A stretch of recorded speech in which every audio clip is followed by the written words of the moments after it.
as my first witness, Mr. Benjamin Natai. Mr. Natai, welcome to the Advocate. Mr. Natai is a graduate of MIT. He is an Israeli, and he is a man who has written widely on this question before the House tonight. Mr. Natai, is the issue of self-determination the core of the conflict in the Middle East? No, I don't believe it is. The real core of the conflict is the unfortunate Arab refusal to accept the state of Israel. And I think, as was mentioned earlier, for 20 years the Arabs had both the West Bank and the Gaza Strip. And if self-determination were, as they now say, the core of the conflict, they could have easily established a Palestinian state then, but they didn't. When did the issue arise then? Well, for 20 years, we didn't hear a word about self-determination. And in fact, what we did hear, those of us living in the Middle East, was about driving the Jews into the sea. Now, after 1967, under the leadership of the PLO, the hardline strategy shifted to adopting a moderate, dressed-up slogan, which now talked in terms of first a secular democratic state and then replaced it with Palestinian self-determination. But what this really means, contrary to what Mr. Aruri said about 1977 being a change year in the PLO's objective, let me quote you what the PLO Information Office said in a Dutch paper in 1977, in May 5th. 77? May 5th, 1977, yes. The statement was very simple. Our objective remains the destruction of the Zionist state of Israel. So let's keep in mind that what we're talking about here is not the attempt to build a state, but to destroy one. Do the Palestinians have a right to a separate state? Well, Mr. Jam has been talking about human rights. Well, I think that no, I don't think they do, but I think that it's quite instructive that the Palestinians who are invoking the right of self-determination, which is an attribute for separate nations, themselves are the ones who define themselves as part of the Arab nation. Now, no one is denying that there are Palestinian Arabs. There's a very distinguished Palestinian Arab sitting right next to me. But the Palestinians themselves, in the Palestinian National Covenant, the very first article, say that the people of Palestine, quote, are part of the Arab nation. Well, let's look at the Arab nation. It has 21 states, an area roughly the size of the United States, and 1/6 of the entire world's wealth. Now, add to that the fact that there already exists a Palestinian state, and that is Jordan, 60% of whose population is Palestinian. I think it's quite interesting that Yasser Arafat and King Hussein, who are bitter enemies, agree on one thing, that Jordan is a Palestinian state. So what we're talking about is a demand for a 22nd Arab state and a second Palestinian state. What should be done with the Palestinians on the West Bank? It's a problem, so what should be done with that, in your opinion? Well, I think that the Palestinians in the West Bank are going to be offered the full human rights, the full civil rights, as there are no Arabs are offered in the Middle East. No Arabs whatsoever have any full human rights or the right to vote for their own government. Those Arabs who lived in Israel in the pre-67 boundaries are the only Arabs in the Middle East who offer that right, and I'm all in favor of having the same Arabs living in the West Bank and the Gaza Strip being offered such a right in a final peace agreement. Can we have peace in the Middle East? Very briefly, please. Yes, I sincerely hope so. Look, I'm 28 years old. I've had to defend my country in 2 wars and in many battles. Nobody wants peace more than Israel. But the stumbling block to the road for peace is this demand for a PLO state, which will mean more war, which will mean more violence in the Middle East. And I sincerely believe, if this demand is abandoned, we can have real and genuine peace. Thank you. Thank you, President Reagan. Now we'll go to Mr. Adjami.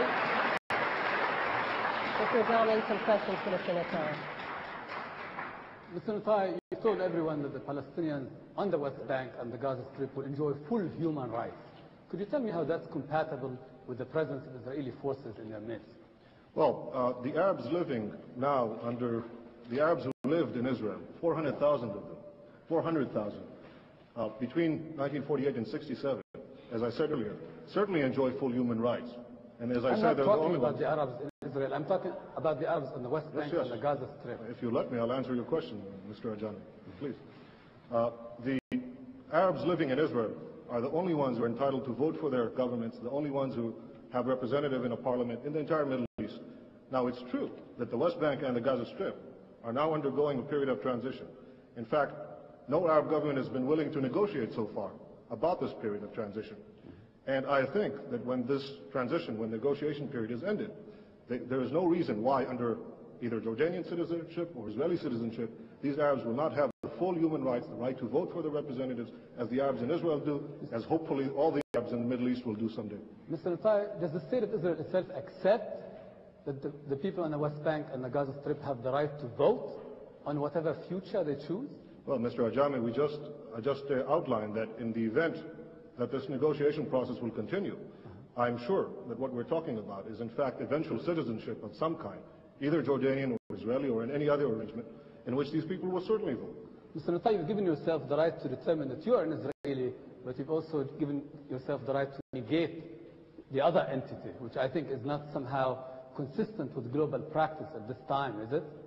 Mr. Ajami, I have never rejected another entity, nor have I ever declared my intent to destroy it, least of all the Palestinian Arabs, who I fervently want to live in peace with.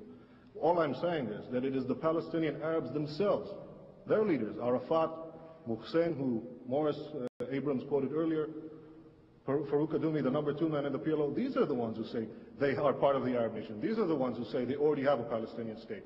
There is no right to establish a second one on my doorstep, which will threaten my existence. There is no right whatsoever. Okay, Mr. Natai, you seem like a very patriotic Israeli. Does not the fact of Israeli dependence upon the U.S. in order to maintain its occupation on the West Bank and the Gaza, does this not trouble you at all? Mr. Ajani, you asked me as a patriotic Israeli, and I'll answer as someone who has fought in the Middle East. One of the things that I think is unique about Israel, in terms of all America's allies, is that it is perhaps the only one who has taken care of itself so far.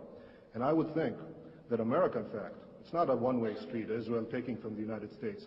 Israel is giving the United States an extraordinary bargain in the Middle East. It's the one stable democratic ally which the United States can count on. Mr. Natai, inasmuch as you're a Zionist and are committed to a Jewish state, given the fact that demographic predictions tell us that there will be an Arab majority within the current borders of Israel, does this not challenge the foundations of the very state which you are committed to? I know of the latest population figures, that actually show a decrease in the Arab birth rate, particularly in the West Bank and the Gaza Strip, as a result of the higher education and the universal education for women that didn't exist prior to Israel, prior to 1967. Now, if you ask me, would I reject Palestinians or Arabs living in our midst? Ridiculous. Of course not. They're citizens of Israel. If they... No, I'm talking about the West Bank and Gaza. See, we're still going back to the core of it. Yes, I agree. Whatever will be the final arrangement, these people should be free to multiply as they wish. I think that it is written in the Bible, multiply and be fruitful. I think these people should have that right. I'm not going to start enforcing a birth control program under any circumstance. Thank you. With that biblical injunction, I turn to Mr. Abram. One more question to Mr. Natai. Mr. Natai, since the subject is what should the United States do, may I ask you if you could summarize why, in your opinion, the United States should oppose the creation of a PLO state? I think the United States should oppose the creation of a Palestinian state for several reasons. The first one being that it is unjust to demand the creation of a 22nd Arab state and a second Palestinian state at the expense of the only Jewish state. I think it also would defeat the hopes of those moderate Palestinians who genuinely want to reach a peace accommodation with Israel. Thank you. Mr. John may another question. Mr. Natai, as someone who would say that you believe in democracy, do you believe that Israel can continue as a garrison state and still remain a democratic state? Mr. Ajami, either you didn't hear what I said before, or for your benefit, I'll repeat it again.